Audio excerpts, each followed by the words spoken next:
કોઈ દાડો કોઈ રોગ ના થાય.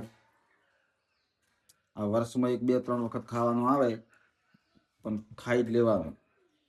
શાકભાજી તો હવે 18 દિવસની દવા નીકળી ગઈ કે શાકભાજી તો ખવડાય ને કેમિકલ ને બેમિકલ વપરાય.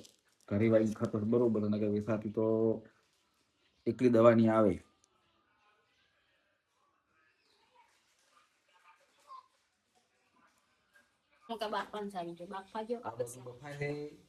પંતનું શાક, આ બાજુ રોટલી ચાલુ છે જવાની. મહેનત ખૂબ છે પણ શાક એકદમ મસ્ત બનશે. વિડીયોમાં થોડા કરે તો તમને બતાવીશું.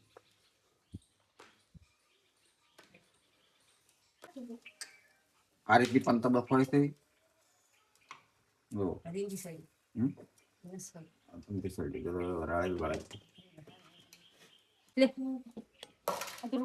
બફાઈને તૈયાર થઈ ગયો પંત.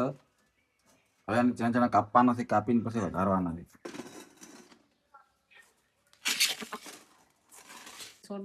આવી રીતે જ્યાં જ્યાં કાપી દેવાના બાફીને. પછી એને વંઘાર કરી દેવાનો, વઘારી દેવાનો, એકદમ મસ્ત બને.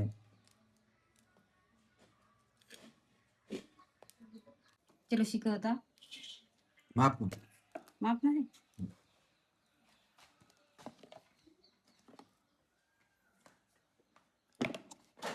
માથે ચીકુરી તેલ રેડો મત.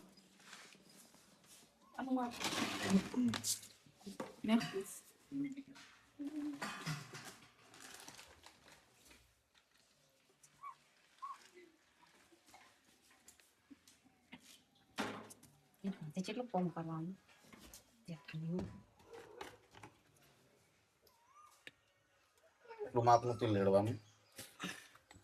માપનું મરચું બાફા ઉપર નાખવાનું. બાફાનો લોટ ભેગો થોડું નાખવાનું એટલે મસ્ત બને.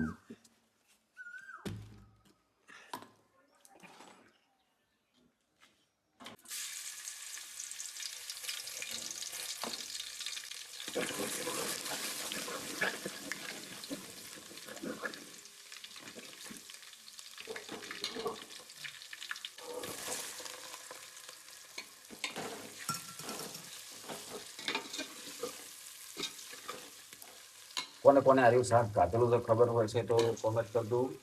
કેવું પણ બને છે કોમેન્ટ કરજો.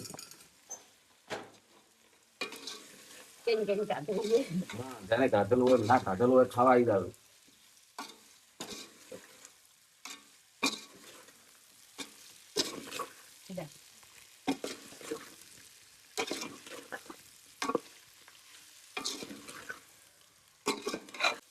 પાંચ મિનિટ હવે ખાલી સીબું ઢોકો એટલે 5 મિનિટમાં આપણું શાક વડના પંતાનું બનીને તૈયાર.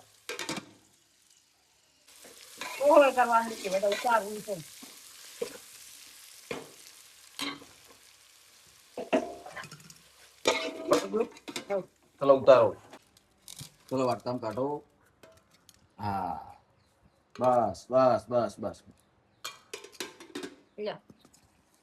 ચલો મિત્રો જમવું હોય તો આવી જાવ. ભજને પંતાનું શાક એકદમ